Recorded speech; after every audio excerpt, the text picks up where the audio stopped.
Welcome to the Terrible Podcast with your hosts from SteelersDepot.com, where you can find all your latest and greatest Steelers news. It's Dave Bryan and Alex Kozora, always lit, talking Steelers. And now, here's Dave and Alex.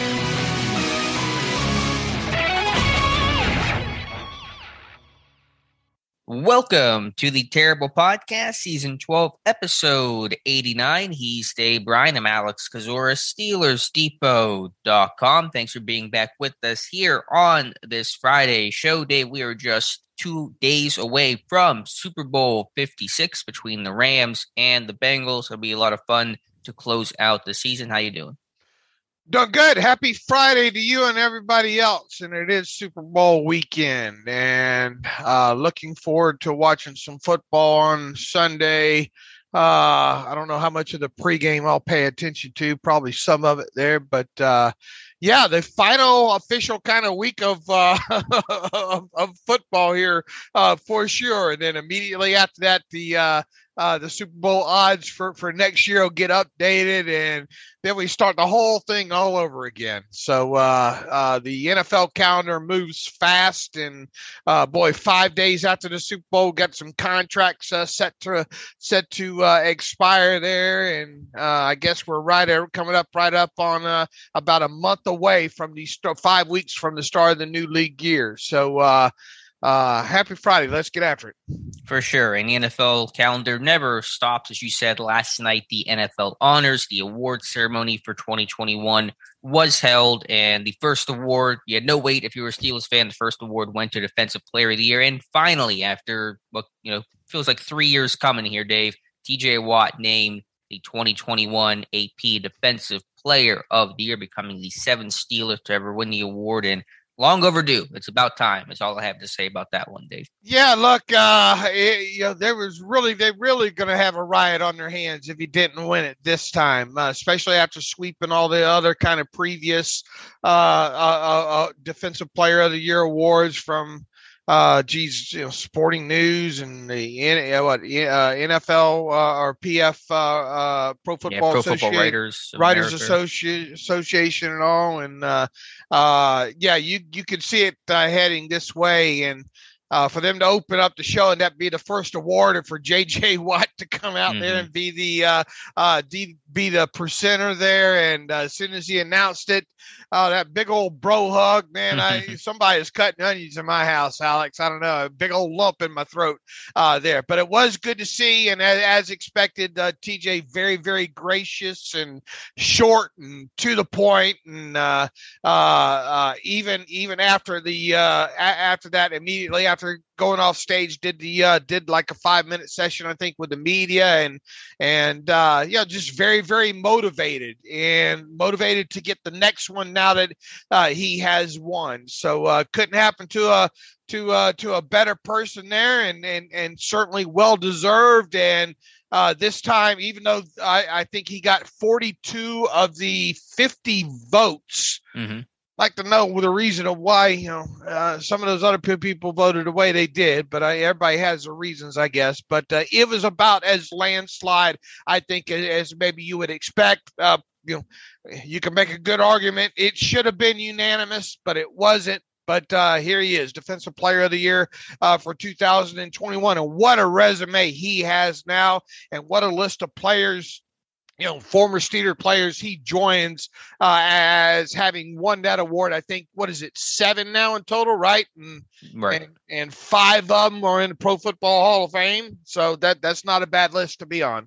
And I have a feeling if Watt keeps this up, he'll join them, become that 6th member. Maybe James Harrison, the lone exception so far. He'll have a shot, obviously, and we'll see what the future holds for him. But the other ones are Joe Green, who's won it twice, Mel Blount, Jack Lambert, Rod Woodson, James Harrison, Troy Polamalu, and now TJ Watt. So that is a who's who of Steelers defensive players in their history. And so, yeah, I mean, you would have loved to see unanimous, but I think 42 votes is pretty convincing. Only one unanimous winner on the night, and that was Micah Parsons for defensive rookie of the season. So well-deserved, well-earned, and can't wait to see what Watt does next year.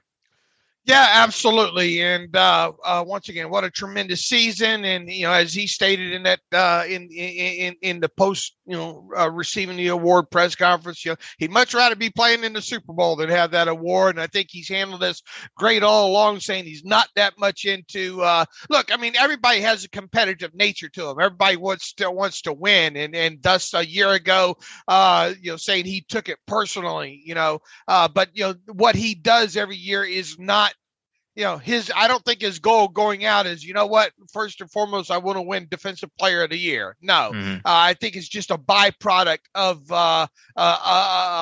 his efforts there and all. So, what a great leader to have on the team on the defensive side of football, along with obviously Cameron Hayward and all, and just a great night overall for him. And hopefully that's the first of maybe a couple more.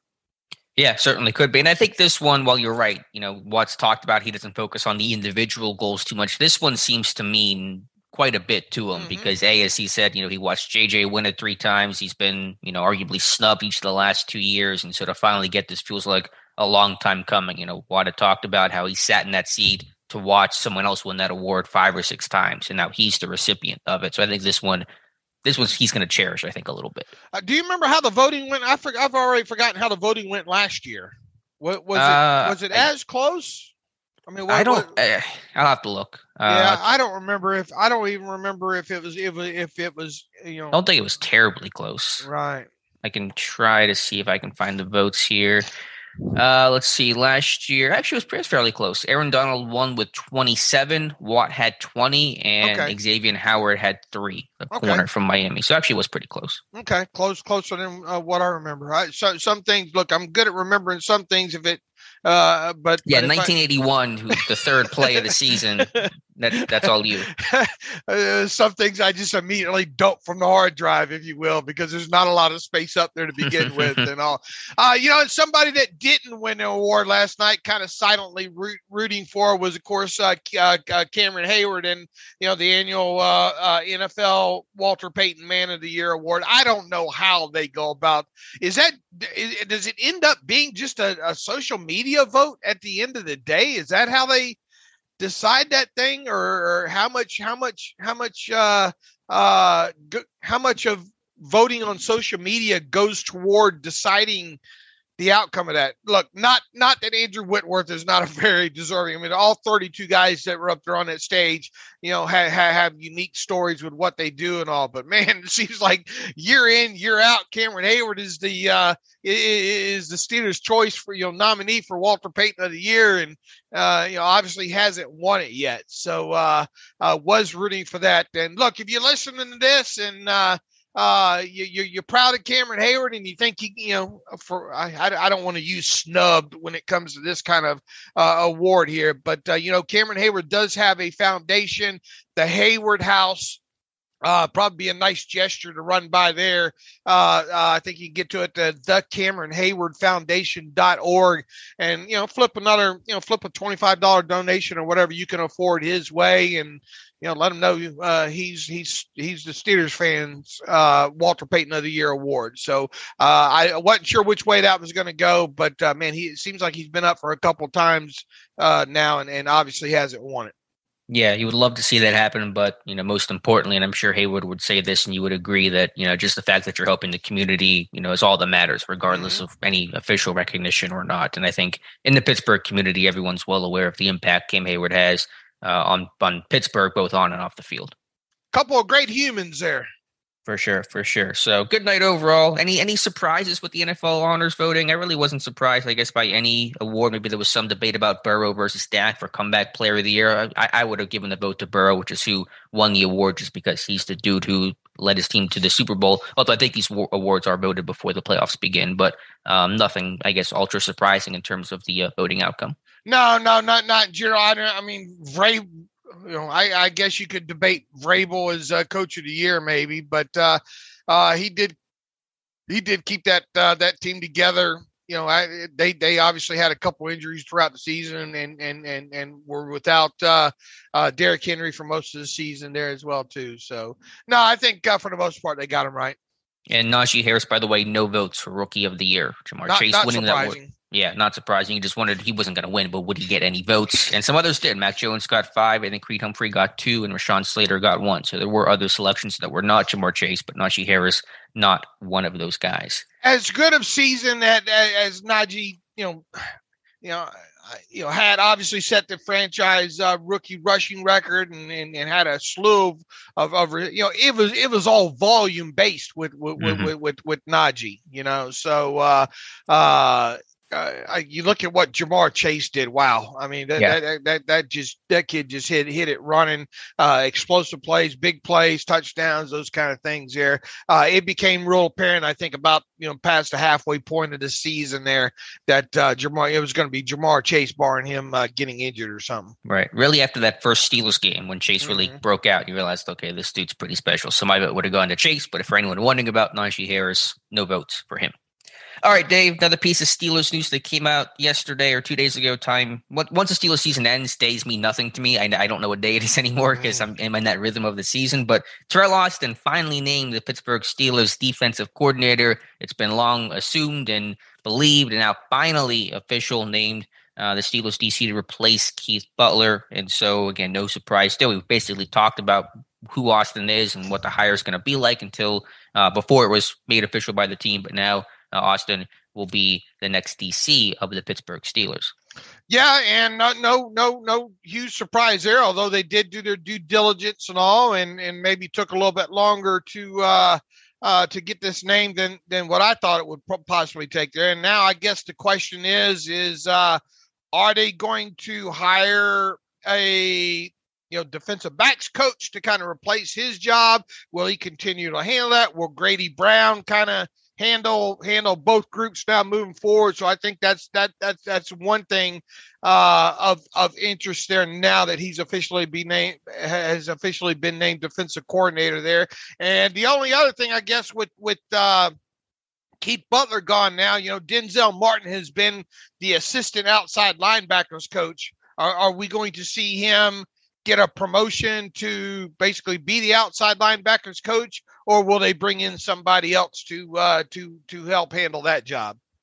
Yeah, and there could be a promotion for Martin. He's been on staff. He's worked his way up. He started as a scout for the team and has now gotten to the coaching side of things. Tomlin met him at a Missouri Pro Day, so that's kind of the history there. I know Carl Dunbar works really closely with the edge guys, so maybe they won't see the need to bring in an outside guy because Dunbar's kind of working with those guys primarily to begin with Austin. Yeah, we'll see if they bring in another defensive assistant. That certainly will help break up the large volume of guys you coach when it's corner safeties the way that they usually have 2 offensive line coach, although they still don't have any offensive line coaches right now. Still don't know what's going on there. Also, could they get someone to help Tomlin on game day? Because part of Austin's responsibility on game day was to help with booth reviews and challenge calls and things like that, kind of the management side of things. So could they hire somebody to fill that role? Because Austin will not be doing that now as defensive coordinator. So although maybe he will be, because what else is he doing on game day? I guess he's not calling plays, but it'll be interesting to see if they fill out the roster more. Yeah, and Doug Marrone will not be the offensive line coach. So we've got it narrowed down by one less or one fewer at this point. He's evidently New Orleans Saints, I think, is where he's going there. Obviously, Mike Munchak's name's still out there, but haven't heard really thing with him. So maybe it will be, more of an outsider. I don't know. We'll you would think we'd find out pretty soon, though. I don't know if they'll name it today or by next week, but you would think they would get this taken care of pretty soon. You would think so, but we've heard, at least I've heard, nothing about the job other than Chris Morgan leaving and just the theories about Mike Munchak, which is all just, speculation from us. No even report that's hinting at that right now. So it makes sense. You would love to see it happen. It'd be a great fit and a great timing of it for a young, developing, and adding 2 offensive line this offseason, but no idea who the O-line coach is going to be. Any links to anybody whatsoever? No, like I said, the guys they interviewed last year both have jobs. James Campen was just hired by the Panthers last week, and Hank Fraley's still with Detroit. So I don't think those guys are making any moves to Pittsburgh. I mean, I'm sure if you really dug, you could try to find a link, but it's needle in a haystack trying to find names sometimes, unless it's an obvious connection. So I hadn't spent much time on it, but I don't have any names coming to mind. All right. So maybe we'll get that news by the time the podcast ends. We'll see. Yeah, we will see. And I'm going to have a post probably early next week on new receivers coach Frizz Jackson. I spent part of last night going through a lot of old videos he's done, a little bit of like coaching clinic type stuff. I still have some more research to do, but overall, been impressed by him and his energy and the way the players really seem to play hard for him. So I'll have a post kind of detailing his core principles and things that are important to him early next week. All right, fantastic. Something to look forward to there. And Najee Harris, a few Steelers players, I think, maybe making the Radio Row rounds, if you will. Try to say that real fast. Najee Harris being one of them, showing up all over the place the last couple of days on Radio Row there. I think one of the main takeaways from the interviews that Najee is doing is keeps talking about wanting to be more of a leadership role in his second season. So that's one of the biggest takeaways I think that I have seen through the numerous amount of interviews that he's done. I think you even wrote about one of them within the last 7 days or so, but kind of kind of professing the same thing, that, it was tough as a rookie, to be a leader because he was a rookie, but was in the same breath kind of getting pushed more in to being asked to be a leader right out of the chute there. So I think on the offensive side of football now, look, I mean, that's for the most part, that's a young group, right? Very young group over there, and especially we'll see what happens with Zach Banner during the remainder of this offseason here. And if Juju is not back, and if James Washington isn't back, it might just be Najee Harris, the leader of that offensive side of the football, if you will. But that's one of the Najee does a great job with interviews as well too. You want to talk about another great human and the work that he's doing, I think, with the American Cancer Society is what he's making the rounds, kind of promoting during Super Bowl week here and all like that. But that was one of the main takeaways, was him he kept saying that, looking to have more of a leadership role in 2022. Yeah, and specifically a more vocal role, because Harris has described his leadership style as kind of being a bit quieter, more lead by example. He hasn't always been the voice of leadership, and that may have to shift a little bit. And that can be hard for guys because it's hard to become a type of leader that you're not. But you're right, this is a very young group. There are going to be a bunch more pieces added. Obviously, the quarterback void is hard to even calculate the leadership and the presence you're losing there. And so people will have to step up and fill those roles. And Harris, while only being a second-year guy, doesn't feel like he'll be a second-year guy next year, because he didn't feel like a rookie this year with the way he was used and the way he carried himself. So he'll have a really important role in this team, this offense in 2022. He does a great job with the media and not letting himself get, the gotcha, you can tell a couple of times him catching himself, I think, and all like that. So I think all that time at Alabama and kind of being in the spotlight there is obviously helped him. But I think he's not going to be a guy moving forward that you get a lot out of information wise, I don't think, when it comes to his media sessions, but that's fine. They'll always kind of dig to find some sort of angles of something, obviously, that he says, but very, very low key guy, and really kind of the offensive version, if you will, of maybe a TJ Watt when you think about how he deals with the media. Yeah, but he keeps his personality too. His stuff isn't telling, but it's not cookie cutter. I mean, he has fun with the interviews. Yeah, TJ's just boring, I think. Yeah, TJ for sure. His personality is where's the next quarterback at that I have to chase? That's kind of his personality. Right. And Harris pretty good on the sticks. He was playing Madden. They had an NFL Network, NFL, one of their YouTube channels. He used the Bengals and beat Scooter Magruder. I don't know if you know who he is. He's an internet jockey. No idea. I'd be concerned if you did, but used the Bengals, and one got a pick with Mike Hilton. So Najee Harris pretty good at Madden as well, apparently. All right, Dave. Interesting article that you had written yesterday, and I know it's the off season, and ESPN tries to mine for content and try to find things to talk about to create buzz. And I'm not this isn't really a critique of ESPN, but it's just kind of the way the news cycle works and the Twitter cycle reacts to things. It was an article on ESPN about, I don't know, several days ago about 20 underrated, under the radar type names who could be traded. And everyone kind of runs with that information as they're about to be traded, they're on the block and things like that. So Jeremy Fowler for ESPN had a written article, suggesting on that list of 20 that Chase Claypool could be one of those under the radar names who could be dealt. And that's kind of more speculation. And Fowler had to clarify that information and say this is not, actual reporting, just kind of informed speculation. You wrote an article expanding on that yesterday. So what's your takeaway from all of that? Yeah, and we're spinning our wheels here trying to get the listenership or make a plea to try to better define speculation versus news, right? I mean, in today's world, good luck with that. But when that and look, I don't begrudge Fowler, for putting out that trade candidate kind of list there. I mean, that and basically the way he clarified this at the beginning of the interview with 93.7 was, I would call it informed speculation. Well, nobody zeroes in on those words except you, I, Matthew, Josh Carney, I guess, maybe a subset of the listenership as well, too, and readership, I guess, would. But a lot of people will look at that article that Fowler wrote this past week on the 20 under the radar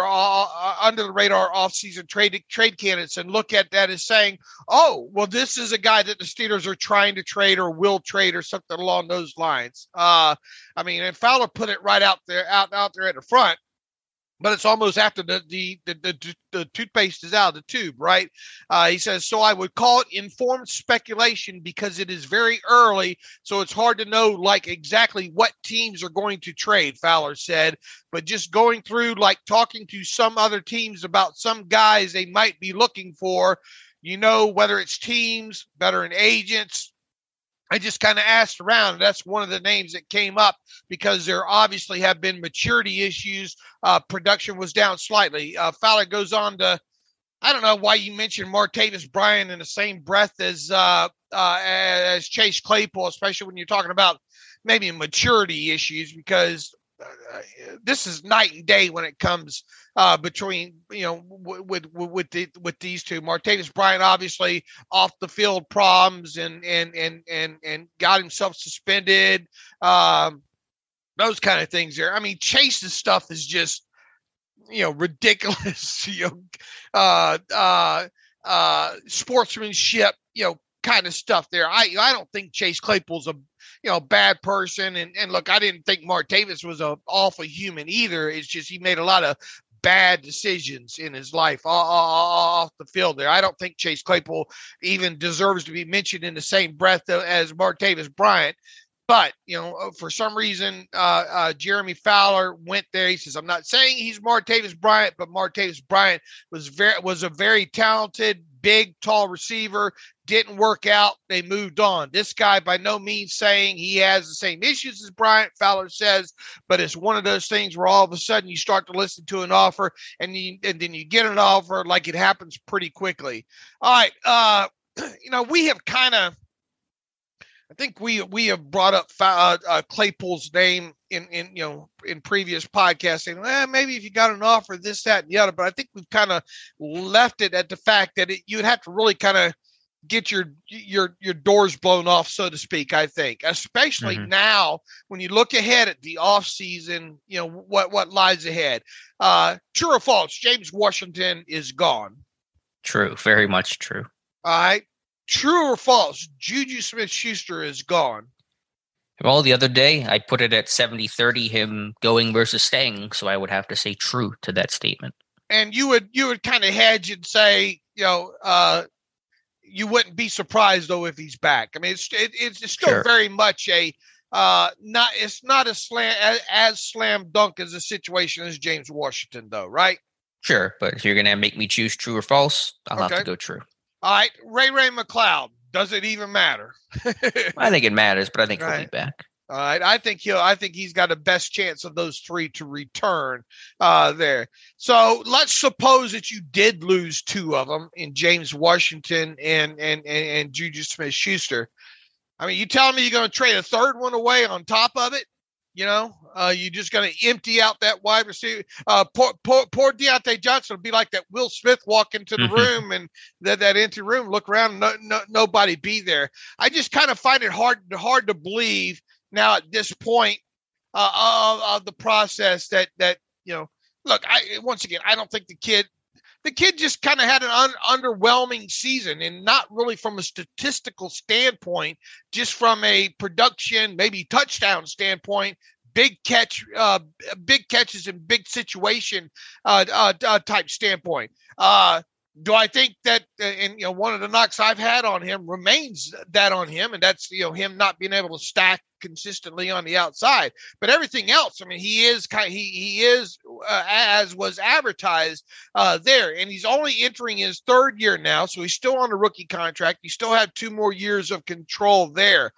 I don't even get why he's on. Quite honestly, why he's on an under the radar off-season trade candidate kind of list overall, because teams might ask about him, but to me, it would, especially if the Steelers lose guys like James Washington and Juju, you got to refill that room somehow. And I'm sure one might come via the draft, but you're going to turn around in free agency and spend money on a guy, to help replace some of those guys. I don't think so. So, you probably agree with me at this point that you would be surprised overall if Claypool's traded. Now, I will say this, there's all this buzz about the Steelers maybe in the first round and yada, yada, and they'll have to trade up to get maybe a quarterback they like, this, that, and the other.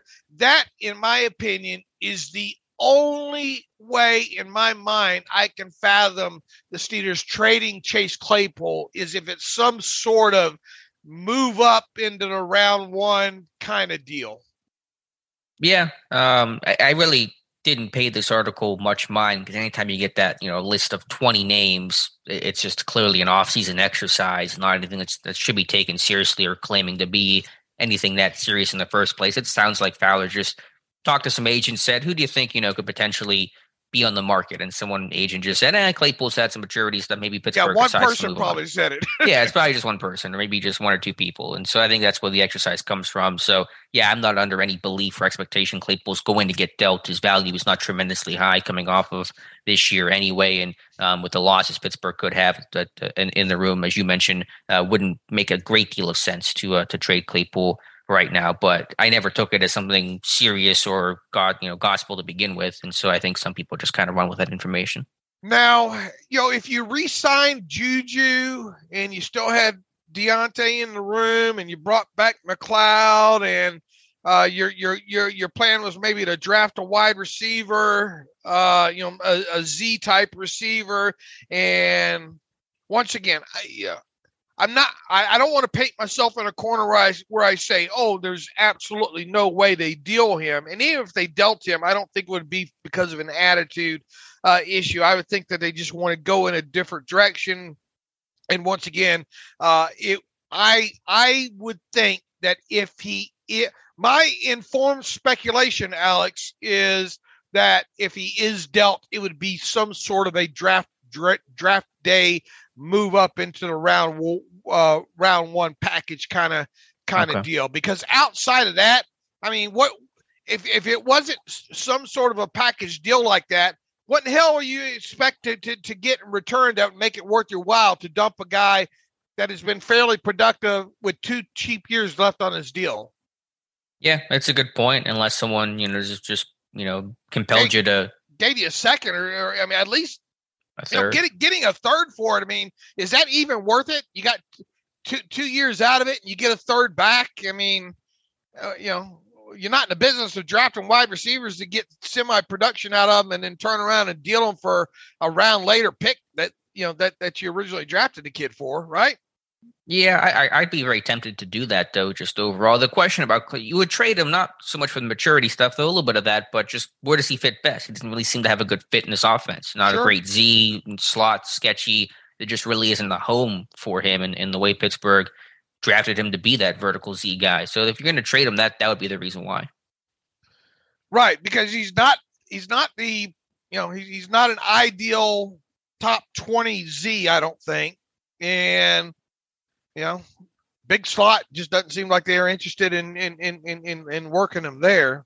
So, I guess the only way you would, the reasoning behind it would be, we know what his ceiling is and we don't like it.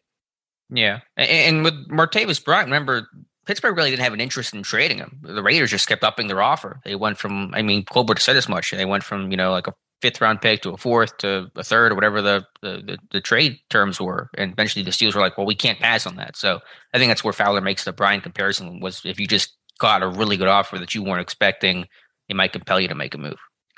It sure is a shame that we never got to see how great Martavis Bryant could be, Yeah, tremendously talented player. And if he had just entered the league 5 years later, he would never been suspended in the first place. He'd be fine, and he'd be playing right now. So just the timing of it was even it's like Josh Gordon, just the timing of it was just poor. All right. Once again, I don't know if that'll continue to be treated like news or not. It's more, just know that with Chase Claypool, that it's just speculation at this point. We could sit here and fill up SteelersDepot.com with 5 players the Steelers should attack in free agency, and we could have that list with 15 names on it. But what good does it?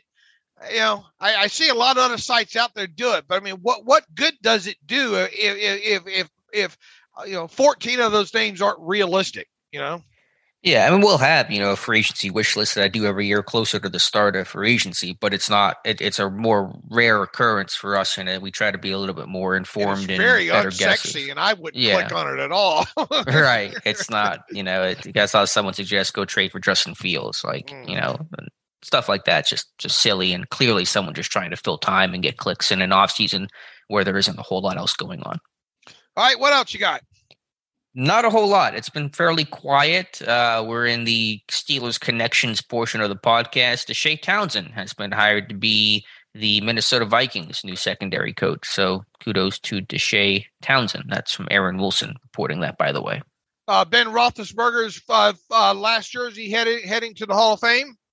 Yeah, you just missed it. You got to come back, Dave. A year ago, we were in Canton, and you got to come back to see his Week 18 jersey. It's in Canton in one of the galleries for, I assume, the next couple of months at the least. What did you think? Did you listen to or read what Mel Kiper and Todd McShay had to say about the Steelers down in Mobile? I read the article that Josh wrote on the quotes. They didn't say a whole lot. They just talked about, the dynamic between Colbert and Tomlin. They were not together the whole time either. That seemed to be like part of what they were saying. One of them was saying they would walk in unison, side by side, the entire practice from the very first snap to the very last. That's not true. I watched Kevin Colbert watch with Mike Sullivan on Wednesday's practice for the American side or something, and Tomlin wasn't around, so that wasn't even accurate. You mean there's hyperbole in here or no? They would hang out. They would be together for some parts of practice, for sure. Start of practice, and at certain days and times, they would, stand next to each other. But the idea that they stood the entire practice from the very first snap to the very last snap of practice, they were by each other's side. No, that's not accurate. Where are you at on this whole at this point? And it's still way early in the process, and some things might sway us through. One good thing though is, boy, they've rearranged those pro days. How ugly was that looking like it was going to be at first with all these quarterbacks? Right. What was it? Cincinnati, Ole Miss, and Pitt on the same day? Was that or Liberty? Wasn't it? Yeah, I forget. Whatever the situation, they're doing the right thing and straightening that out, because then you're going to put a lot of teams in a situation. And look, Kevin Colbert and Mike Tomlin like to go to these things together and not split up, because I'm sure they like to talk to the players together and potentially family and all like that as well too. Kind of wish they weren't together though, because then we'd have a better clue of who the Steelers were interested in. Yeah, and maybe they would want the first ones on the phone saying, "You got to straighten that out." Be too obvious. Yeah, that's part of our process here. Long story short, where are you right now on the Steelers on love for one of these quarterbacks in the first round of the 2022 NFL draft?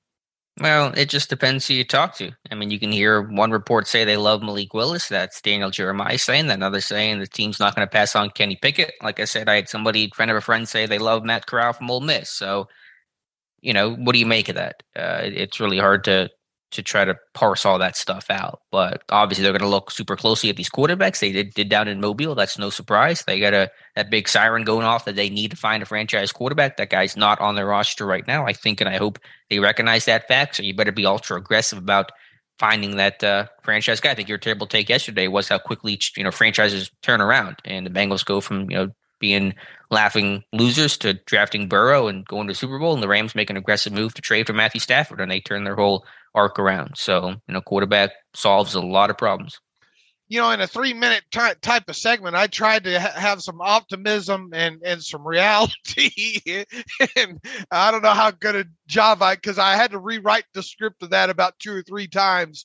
And you know how I write. I don't write very fast or efficient or legible for my own self sometimes there. But I think the thing that we've learned it's not anything that wasn't kind of obvious anyway, but you look at especially like teams like the Patriots, right? They had the one down year after losing Brady, and then lo and behold, right back kind of in the thick of things, if you will, with after drafting a kid like Mac Jones, and look, the jury's still out on what Mac Jones is and isn't, and if he can be in that top 10, of the new era of franchise quarterbacks and all. But I think when you look specifically at what the Rams and the Bengals have done, I mean, man, the Bengals were 4-11-1, right? The previous season. And obviously Joe Burrow had been injured the second half of that season. But even in that first half of the season, you look at Burrow's deep ball, and he was still a rookie, and it's too early to kind of paint him into a corner what he is and isn't. There were his moments where you kind of wondered, at least I did, did they get the right guy here? Mm-hmm. But I think obviously, and when you look at especially the Cincinnati Bengals, I mean, look at the names on that offensive line, Alex. I mean, they do have a bad group. I mean, you do have the first round. Jonah Williams. Jonah Williams at tackle there. But look at the rest of that line. Yeah, just watch that Chiefs game. Burrow was running for his life the entire game. And to his credit, he made a ton of plays, out of structure, off script, the things that you talk about. That line is a mess, and it's going to have to get retooled in the worst way in the offseason. All right. And, look at a run. Joe Mixon's a fine back. There's nothing wrong with Joe Mixon. But, as a team, really, all the metrics you kind of look at, it wasn't great. It was low. I think it was lower third of the league, or definitely lower half of the league when it comes to the running game. So it wasn't like the running game was all that. Now you'd have to obviously break that down situationally and see how they ran in certain areas and early in games and stuff like that. But at no point did I think during the season we're watching as much Bengals games that I saw that I think, man, that running game's absolutely fantastic. Now it was when they faced the Steelers and they run kind of that outside zone there. But other than that, I never thought, man, this what a great running game this team has. And you flip it over to the defensive side of the ball, they were just good enough defensively. I thought overall. Obviously, had some really key stops, in that playoff game against the Chiefs in that 4th down situation, and a couple other times in the second half of that game as well too.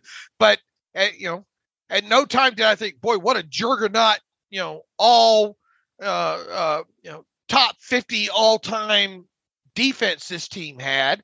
You look at some of the other metrics here with them. You already hit on it. But Joe Burrow was sacked, or their quarterbacks in total were sacked 55 times during the regular season. I think Burrow was 51 of those, somewhere around in there.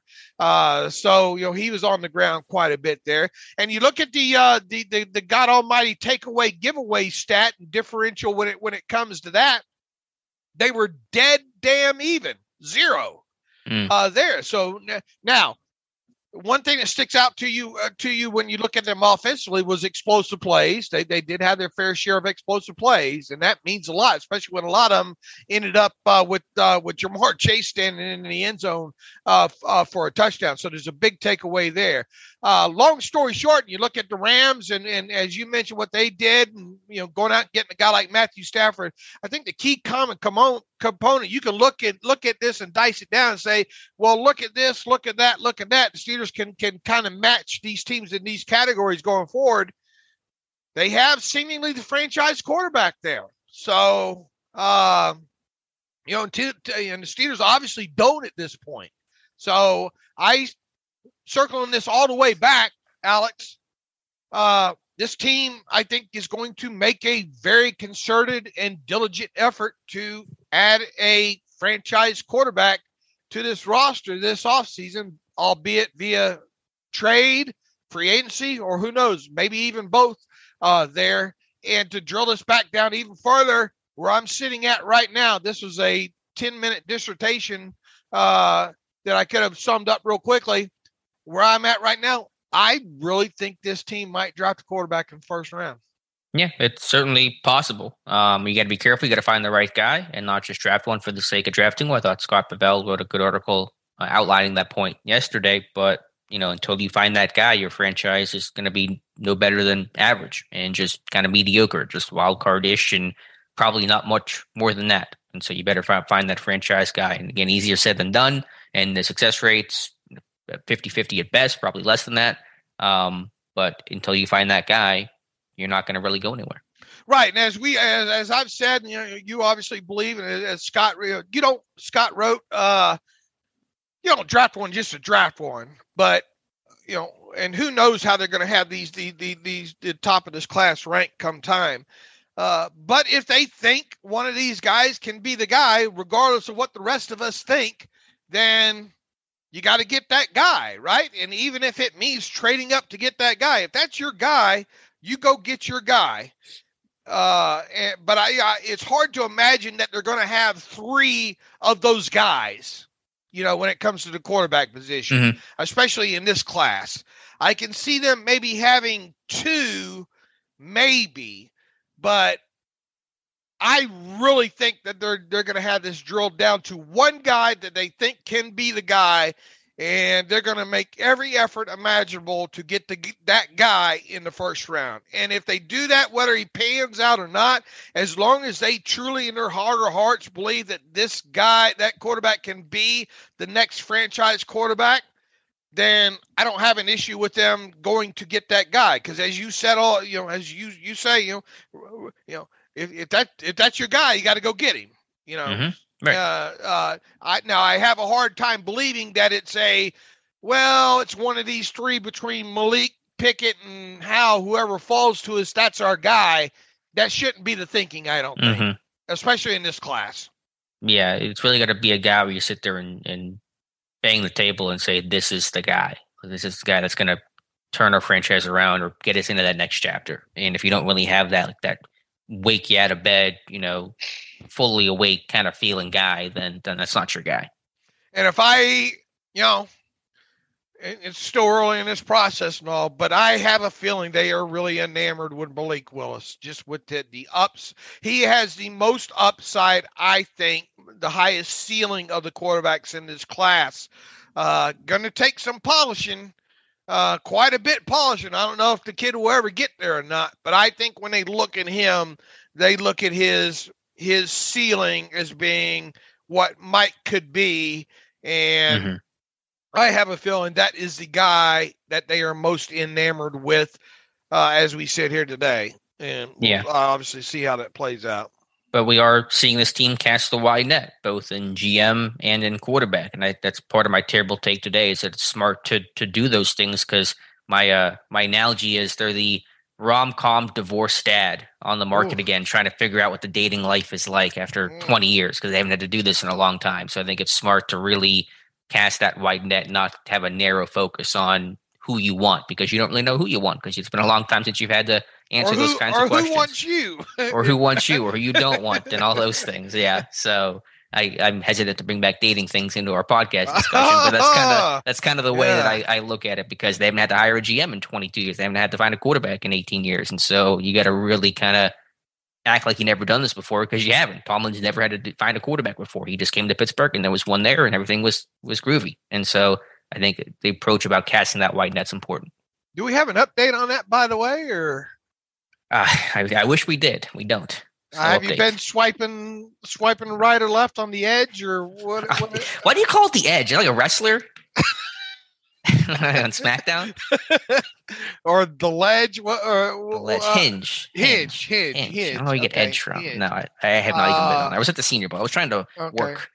Well, any ladies down there strike your fancy? Would you want a woman that likes football, or is that kind of one of your? Does the future Mrs. Kozora have to be sports minded? No, just has to tolerate it. If she can't tolerate it, then that's probably going to be a problem. But it doesn't have to be like super sporty. I mean, that's cool if she is, but it's also good to have something else to talk about rather than just sports all the time, I guess. Are you into like blondes or brunettes or redheads or what I'm about into that? Anyone who will talk to me. Anyone really? who will give me the time of day. My bar is very low. Man, and you're a good looking kid too. I don't get it. You just have problems talking to women, don't you? Yeah, I have problems doing anything that isn't what I'm doing right now. I have a very small set of skills. Nobody from the podcast has reached out to you, or no emails or anything. No, because everyone who listens to the podcast, this is everyone's uncle lives in Wexford. That's our demographic. Okay, well, I'm trying, Alex. All right. Anybody out there listening, if you got a blind date for Alex, send them along to the terrible podcast at gmail.com, and I'll preview them and I'll get the pertinent information over to Alex. We do need do you does she have to have a degree? Or no. What do you mean she has to? What is it, a job interview? Getting references? What are you talking about, Dave? You haven't been on the dating scene in a while. I don't think you know how this works. Needs a degree. Yeah, I had high standards. So yeah, they just needed pretty much have a heartbeat. Hello, Tiff. Yeah. That sounds good. Yeah. She's. I can talk kind of openly right now because she's not in the house right now. She's out of town right now. But she won't listen to this, right? No, she don't care anything about it. No, she likes to listen over the top of things. Now I talk so loud anyway that upstairs sometimes you can hear me downstairs anyway. But she'll ask me about things about us talking about on the podcast and all like that. But I tell you, she thinks the world of you. So if something happens to me, I don't know, get you. All right, now I'm more uncomfortable. I think I could be more uncomfortable. Now I am. All right. What else do we have to talk about here other than anything else? Dating life here. What'd you think of the Hall of Fame? Okay, real quick. Talking about crushes. Man, the combine list came out. You know who was not on it? Your boy. I'll let you break the news. Yeah, Devin Tompkins, wide receiver out of Utah State. I do not get that. At all. I mean, you got the guy that didn't he lead the nation in catches, or pretty damn near close to it? How does that guy? How in the world do you miss not inviting that guy to the combine? Help me out here. I mean, you probably have seen, at least just on my timeline alone, enough to think that this kid deserves to be at the combine, right? Yeah, I think he should have been. I mean, it was the smaller-ish school and the lack of size hurting him. Yeah, fourth in the NCAA in catches, first in the Mountain West Conference this year with 102. So, looks like 1 year production. It's not like these were it's not like these are 4-yard past the line of scrimmage receptions either. It wasn't like 80 wide receiver screens. It wasn't the Ray line. Yeah. No. I mean, this kid had a well over 11 or 12-yard average depth of completion number on those receptions last year as well too.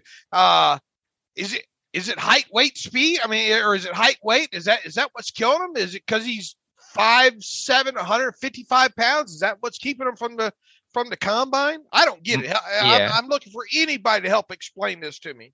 I don't have a lot of answers here, but my guess would be it's the lack of size and also really kind of being a 1-year production guy. I know he only played 4 games a year ago because of COVID and all that, but he really didn't burst on the scene. So he probably wasn't on a lot of radars as like a junior and stuff like that on those, lists and things like that, Blesto lists and stuff, because he really hadn't done a whole lot until the senior season. I mean, he did have pull up his stats real quick. I'm looking at him. What did he have 2 years ago? Like he's had like over 30 catches outside of his first season, right? Yeah, his sophomore year, 12 games, 40 catches, 536 yards, 4 touchdowns, and then 1 more touchdown rushing. So I mean, he had a decent season, but compared to probably some other receivers in this day and age, and then you had the 2020, played 4 games, pretty quiet, didn't do a whole lot. It probably just gets lost in the shuffle. That's my guess. I'm not saying I agree with it. I'm just trying to find an explanation. Yeah, I don't get it at all. I just don't get it. They are missing out here big time on this kid. Somebody, I'm telling you right now, somebody's going to get a steal with this kid. I mean, obviously now at this point, I don't think you can think a guy like that goes in the second. I mean, this is a nice wide receiver class, by the way, too, isn't it? Mm-hmm. Yeah, it's pretty strong. So he's going to be a day 3 guy, I think. Okay. Well, somebody's going to get a steal with this kid, I think. And how great even to not even have to probably invest a 2nd or 3rd round draft pick in him to get him to take a chance on him. Was he not at any All-Star games? Is he not Shrine Bowl, NFLPA? He wasn't the Senior Bowl. No, none of those. I don't know. This guy's getting no love. I must be missing something here, and I'm not the only one either, because our own Devin Jackson's been all over this kid as well too. So, does he have an off the field thing? Is there some off the field story? Maybe there is. I don't know. I haven't found it.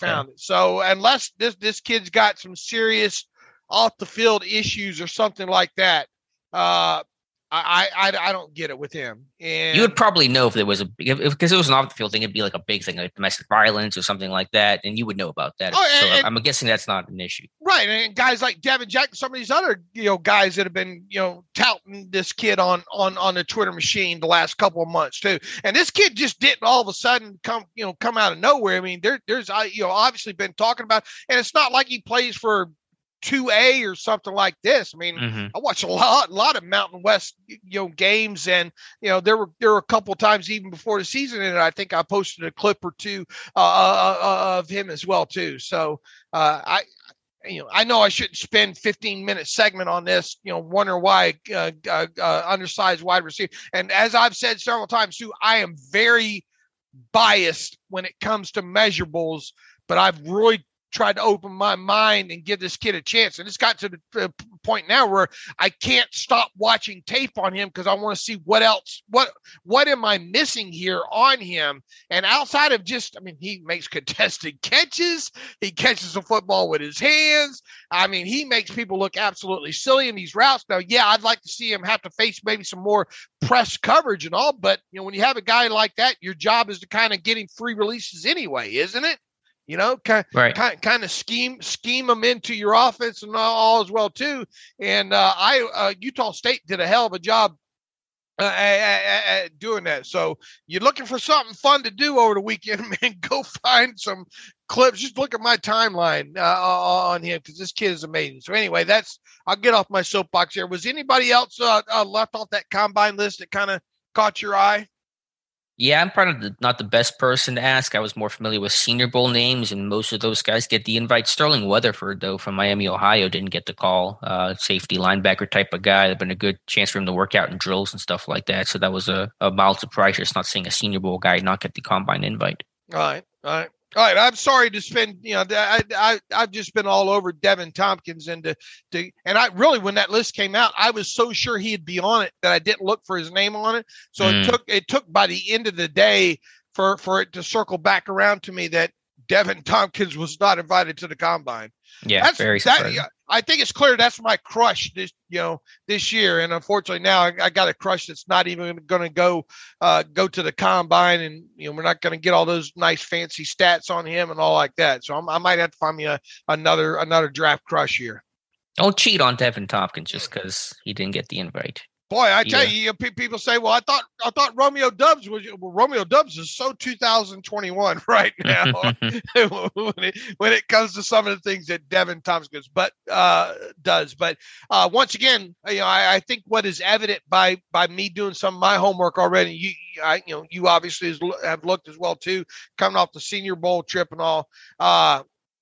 This is a nice year to really get a very good wide receiver in like the third or fourth round of this draft. I really think that's happened. It's happened every year for the past several, just because there are so many talented receivers in these pass happy offenses. And so I think, you're consistently going to see and have seen really strong receiver groups because there's just such a, I don't even know what the word is, but just so much talent. There's such volume of talent there because there are so many strong passing offenses, and ergo there are so many good receivers.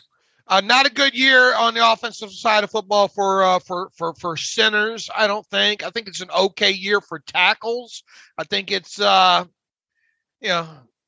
standard fare when it comes to guards in this class. The tight end class looks pretty decent for if you're looking for an all around kind of tight end. I think that group looks pretty good. I haven't paid attention to the running back class. It's not super strong, I don't think. All right. So I think wide receivers pretty decent there, and I think tackles okay. Quarterbacks obviously meh. Anything else to add to that? Offensively, no. I think the interior class. I mean, you got Linderbaum at the top. I don't know how strong it is depth wise, but I think there's some talent at the top there. Okay. All right. What about defensive side of the ball? Where's the strengths there? Yeah, I mean, Jonathan probably had better answers, or Josh, or someone than I would. I think edge isn't bad, I don't think. Yeah, at the top, you're going to have some, top 10 picks there with Thibodeau and Hutchinson and the Purdue guy whose name I should probably learn how to pronounce. Yeah, I think the D tackle class isn't as strong as Pashes, but I think it's better than what people think, and the Senior Bowl proved that. I think linebacker class, again, I don't think it's incredibly top heavy, but there's a lot of good depth there, a lot of day two guys. I think the corner class is pretty strong overall. Safety, Scott Hamilton at the top, like a very clear number one guy, and there's probably a pretty big fall off from, beyond Kyle Hamilton. All right. We obviously still got a lot of homework to do on these. These guys are pumped. How many draft profiles do we have up now? I don't know, 25-ish, maybe. We're on a good pace, I think. All right, good pace indeed. All right, who are you looking at next? Cade Mays from Tennessee, versatile guy. I'll have a report on him going up next day or two. Probably gonna have to play tackle, play guard, play some center with the Senior Bowl for the interior guy. I don't think he can probably live a tackle. He's not athletic enough. He'll have to play inside. All right, I've looked a little bit at him. Looks more like a guard candidate to me. Yeah, I would agree. Quickly, Dave, I was going to ask you about the Hall of Fame class announced at NFL Honors last night. I never want to downplay Hall of Famers and players, people who are much better than I ever could dream to be, but felt like an underwhelming Hall of Fame class, and I was really surprised a guy like DeMarcus Ware did not get in. Yeah, read off the names here. I got to pull up the list of names here. Tony Boselli, Leroy Butler, Sam Mills, Richard Seymour. When you think Richard Seymour, do you think Hall of Famer? I do not. I could be a bit biased as a salty Steelers fan from that era and also punching Ben, but I do not. I don't either. Maybe I had to look more into kind of his history there. Sam Mills, just a fantastic linebacker. I understand that. I obviously understand Tony Boselli, and Tony Boselli just had to wait in line. Is what it is with him. There was that whole log jam there for that slowly got unsorted, of which Alan Faneca obviously was a part of there for a little bit. I totally get Tony Boselli, even though he didn't play a lot of years overall. When he did play, he was one of the top left tackles in the league. So I get that. Bryant Young, okay. Cliff Branch. I mean, obviously, during his era, there was a big, down the field threat for the Raiders. So I get that. But as far as the five big names go, the modern era guys, right? Boselli, Butler, Sam Mills, Seymour, Bryant Young. I could have put Ware in there, right? Then Richard Seymour and been fine. Yeah, I think you argue for Ware, for Hester, even greatest returner, of this era probably ever. I know, as a receiver, he didn't do much, but if you're the greatest ever at your position in terms of the return game, you probably should get in the Hall of Fame. Even Rondé Barber, some people arguing for that. Willie Anderson from Cincinnati, I think, has a really good case to be made. So there were no incredibly obvious choices, but again, I was surprised that at least Demarcus Ware, who's got 138.5 sacks, credible resume, is not in the Hall of Fame in a pretty weaker class. Dick Vermeil. Yeah, I think it was some debate about Vermeil. He's is that senior committee, or he's not part of the modern era, right? I forget how he got voted in. Like I said, I was happy to see Branch and even Art McNally, the first official, to get in and stuff like that. But from the five kind of modern era class of guys, it just felt a little underwhelming. They working on Mike Tomlin's bust already. I mean, Vermeil, look, I think Vermeil was a great coach. Super Bowl champion only one time, though. AP NFL Coach of the Year, one time way back in 1999. What else? I mean, he did, how many Super Bowls did he lose? One? I want to say one. Two. Wait. He was part of, when he did win it, he won it right with the Eagles when they beat the Raiders. What, or was it the other way around there? I don't know, to be honest with you. I'll have to pull up his. No, his win was against the Titans. That's right. When the Rams beat the Titans, that was his. Yeah, the 1 yard Mike Jones tackle. Right, that was his one Super Bowl win. He lost as the head coach to the of the Eagles to the Raiders way back, right? And yeah, it looks like 1980. And did he go to another Super Bowl? No. So he's only been in two Super Bowls and he's 1-1 record, right? Yes. All right. Once again, I think he's a name recognition guy for sure. But if a guy like him is in the Pro Football Hall of Fame, and you got a guy like Mike Tomlin's really kind of already equaled what Vermeil has done. Although I don't think Mike Tomlin's been AP NFL Coach of the Year yet. So right. Was Vermeil senior committee, or was he part? What was the was there a certain?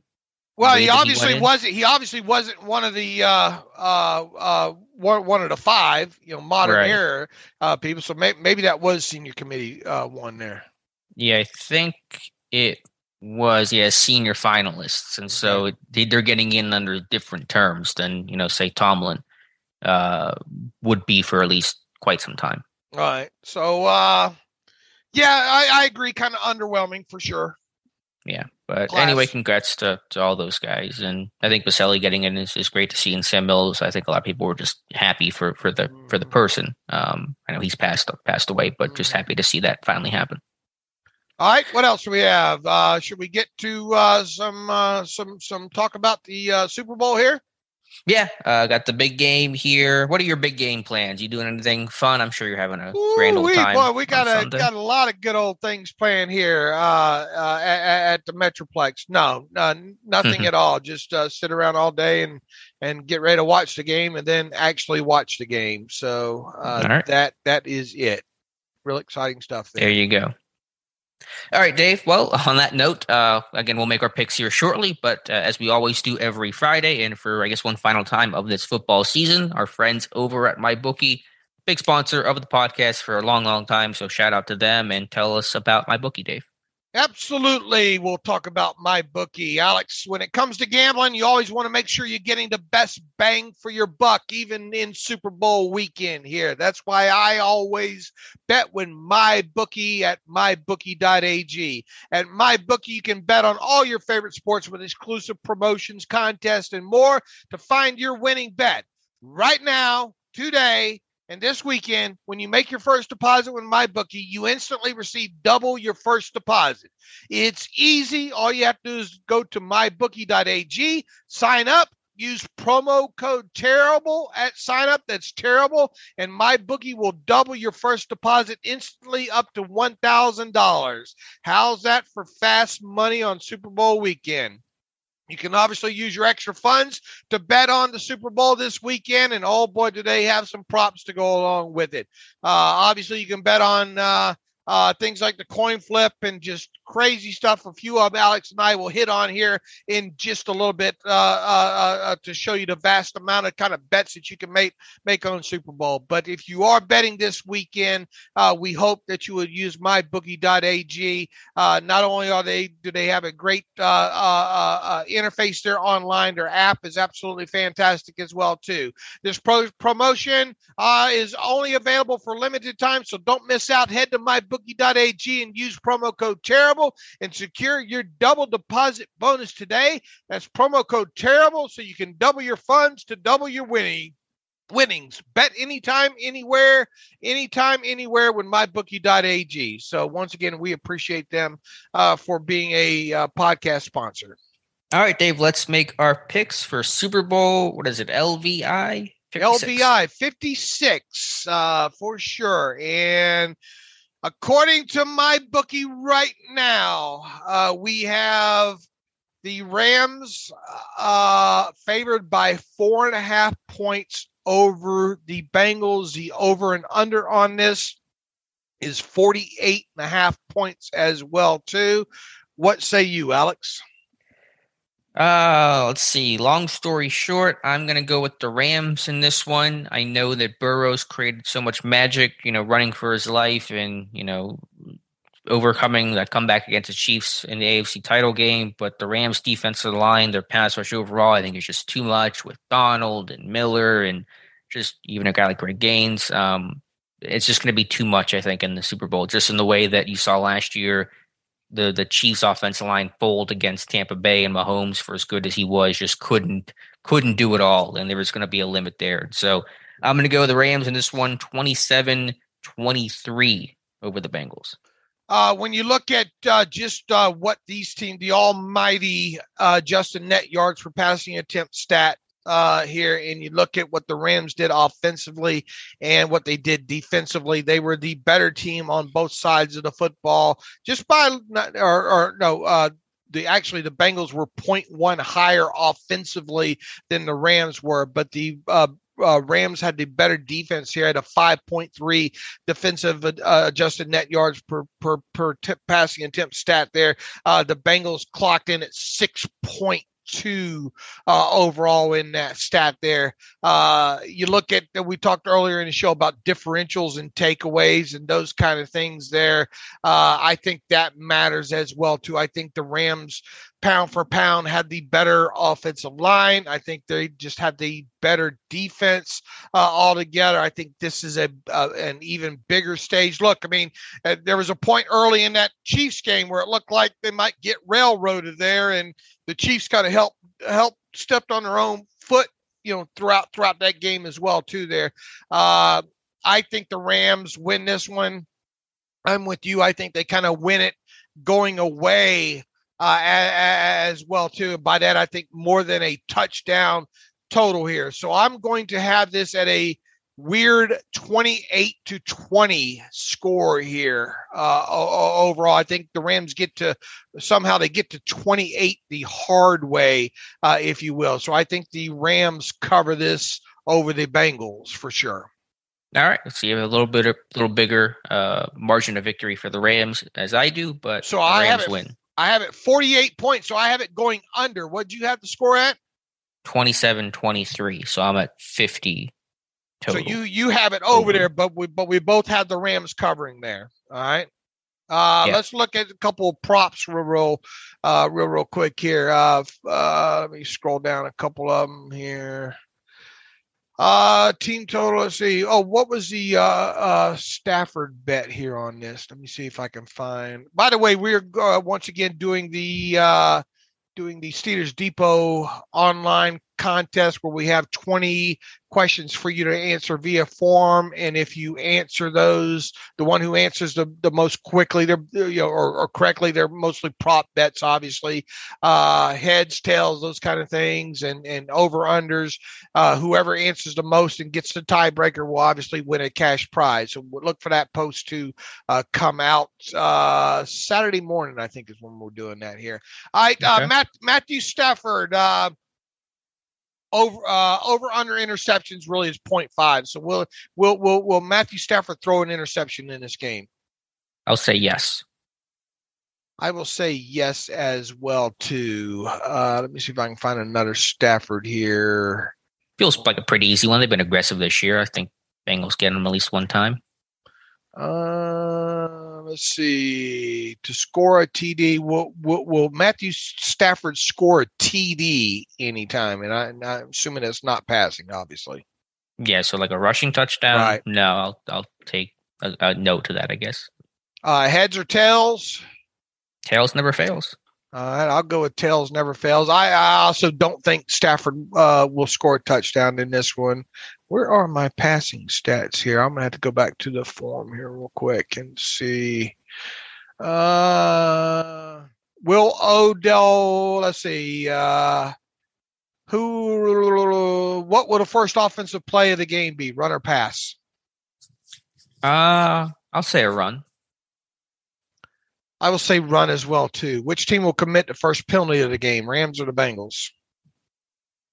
I don't even know how to think about some of these questions. I guess I'll go the Bengals. I'll go to Bengals as well, too. Now let's get into some of the over-unders here.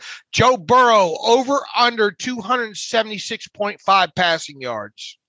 I'll take the over. I think they have to throw the ball a lot and lean on that as a strength. And if they're down, they're losing, then they'll have to catch up a little bit. I'm going to take the under on that one. I think that's a sucker bet there. Okay. Will there be a longest successful field goal of the game? Will it be over 47.5 yards?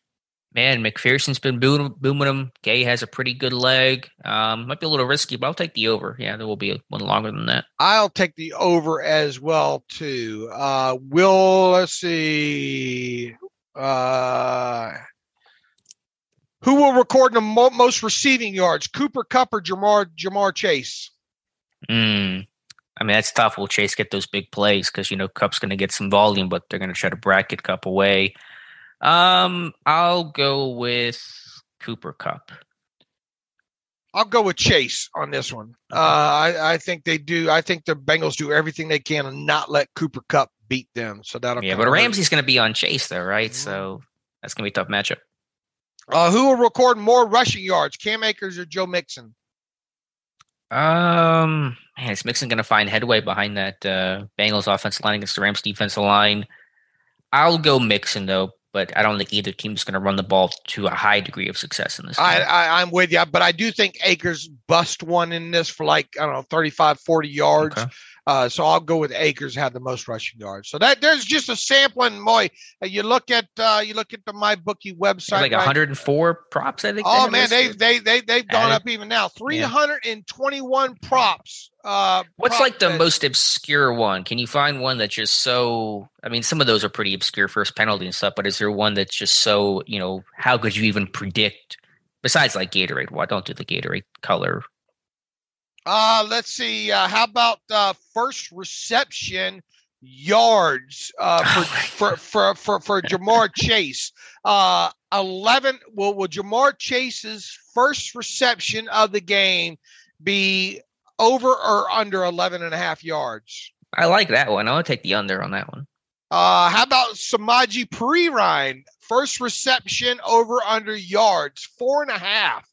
Will he even catch a pass? What happens if he doesn't catch a pass? I mean, he's like the backup back. Then that it's a no bet then. Yeah. I have no idea. I guess I'll take the over. Let's see if I can find anything more. That's a good one. That's pretty crazy. That's pretty obscure, right? Yeah, very highly. Let's see here. Total pass receptions. T. Higgins over or under 5.5 for T. Higgins. I'm going to take the over because I think they have to throw. They're going to have to rely on Boyd and Higgins a bit more. I mean, Chase is a great player, but with Ramsey on him, you have to look at some other options. Yeah, I'll take the over as well too on that one. Joe Burrow, first pass attempt, complete or incomplete? I'll say incomplete. I'll say complete. Got to give him something easy there to get him in the game. I think that's the stone cold lock there. How about rushing yards for Joe Burrow, over or under 12.5 in the game? Ooh, I'm going to take the over. I think that's easy money right there. Right. That has to be, right? Yeah, over for sure. Scramble once or twice behind that pass rush. Yeah. Right. I think you got to take the over there. Longest completion for Joe Burrow, over or under 39.5 yards? I do think they hit at least one deep shot the way that they have all year, so I'll take the over. I'm going to take the under on that 39.5. Okay. Matthew Stafford, over or under 39.5? Yeah, I'll take the over again. I'll say there's some big plays in this one. I'll take the over on that as well too. So as you can see, people, you got a lot of you ought to be able to build you a pretty good Times. Collingsworth says, now here's a guy. Now we're getting another fun one. Over or under 5.5? I'll take the under, just slightly. Does 4 or 5, not 6. I'll take the under as well too. Player cries during the anthem. Yes or no? Well, how can you even judge that one? Because if the cameras don't capture it, then you might not know for sure. I'll say no. I'll say yes. Number of references to marijuana during halftime. Oh my God, with Snoop there, yeah. 2.5. Over. Definitely over. I'm Definitely taking the over. Yeah. Will Snoop Dogg be wearing any Rams clothes? Yes or no? Probably not. I don't know. I don't think he will. I bet he does. Okay. Let's see. Will he be in a commercial? Probably be in one of the Super Bowl commercials. He's in everything these days. Will Mary J. Blige have cleavage showing? Oh my God, that's a bet. That's a bet. That's a I don't bet. feel comfortable even Yes or answering no? Oh, yeah. That's probably why you don't. You gotta put yourself out. What will Eminem wear on his head? Hat or hoodie? Do rag or no head covering? I have no idea. My deep Eminem knowledge of watching 8 Mile one time. But he'll probably have different outfits though. So how do you even answer that? Is this like how it'll come out first? I guess. He's probably just he's not the main act though, is he? So he'll probably just be in one halftime act. I don't know. I have no idea. I'm not well up with all the kids in these halftime shows these days. Anyway, it's a pretty good halftime show. It's a good lineup. Is it? Who is it? I don't even know. Put me on the spot here. I don't know. It's not like Metallica or Megadeth or Iron Maiden. No, they could not. I don't care. Could not get him. It's Snoop Dogg, Eminem, Dr. Dre, Mary J. Blige. Someone else I'm missing. Kendrick Lamar, maybe? I forget. It's a pretty solid lineup though. Okay. You gonna have the house speakers turned up? No. Oh yeah, real turned up there at the Gazora. All right. So those are all the bets that you can get at mybookie.ag. So with that, I guess we should knock out a couple of emails real quick here. Yep, let's do it and close out today's show. Let me sort here real quick here. Brandon writes in, I know there's a ton of smoke and maybe fire around Malik Willis. However, if Devin Lloyd, linebacker from Utah, is sitting there also at pick 20, could that cause some angst with the pick, seeing the inside linebacker be so bad in 2021 and maybe look to grab a quarterback in round 2? I mean, it's my best answer to that, Brandon, other than saying that I think the Steelers are enamored with a quarterback some way, shape, or form in the first round, it's February 11th. Yeah, I mean, what do you know about Devin Lloyd, the Utah linebacker? Yeah, I wish he would have been at the Senior Bowl. He pulled out last second injury or something like that. More of an undersized guy, kind of in that Devin Bush physique, good athlete. I think he's better with his hands, though, better getting off of blocks and things like that. My feeling, though, and I think it's linebacker is definitely a big need, and I've talked about that several times, with the focus on quarterback, focus on offensive line, just general trench play, and him being a non-power 5 guy, and then being burned a little bit by Devin Bush. I don't think Lloyd's going to be the guy at pick 20. Let's see. Ben in Newcastle, England writes in, hi, Dave and Alex. It seems the GMs are often judged on 2 things, their ability in evaluation, judging player ability, potential in the scheme fit, and in valuation, how much to give up to get a player. With Kevin Colbert's tenure coming to an end, I would love to hear your and Alex's view on how the Steelers under Colbert will be judged on these 2 things. How well have they evaluated players in the draft, trades, and free agency compared to how well they have valued them, i.e. the round players were picked in the draft, what was returned as part of trade or size linked guaranteed money and contracts offered to free agents. Were the Steelers better at one over the other? Has this changed over time? And what might this tell us about the Steelers might look for in their next GM? Boy, there's a lot to chew on there. Thanks for all the team's work in the run-up to the draft. Really exceptional stuff from both the East-West Shrine and the Senior Bowl there. Man, I don't even know where to start tackling evaluation versus valuation and all. Have at it, Alex. Well, thanks for that. I will say this. I mean, you look at some of these deals that Kevin Colbert has been able to make, just flat out trade aspects of it. It's hard not to like a lot of it, especially, the one's not maybe trading up into a draft or something like that. Him able to get what he got for guys like Antonio Brown and Martavis Bryant just most recently are just wow kind of things. You go back several years ago and what he did with Santonio Holmes, and it's easy to look at that deal maybe at the time and thinking he only got this. Well, got to remember what the player was going through and what they got with those picks and what did they ended up turning those picks into as well. One of those picks ended up being Antonio Brown, so from that aspect. And I as far as valuation goes with rounds, I don't think they give a crap about that. And I think we've seen that all the time. I think it comes down to they have players they like and they don't care where they draft those players. Right. Yeah.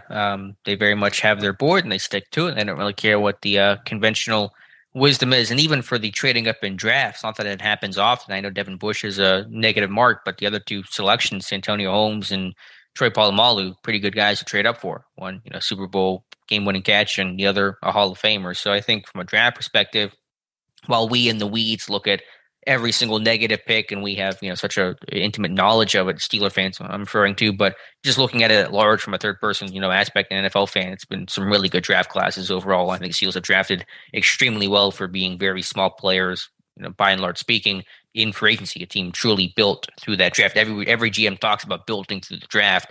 Not a whole lot of them actually do it. Colbert and the Steelers are one of those teams. From an evaluation standpoint, it's probably not as successful there, but that's probably the harder question for me to think about right now.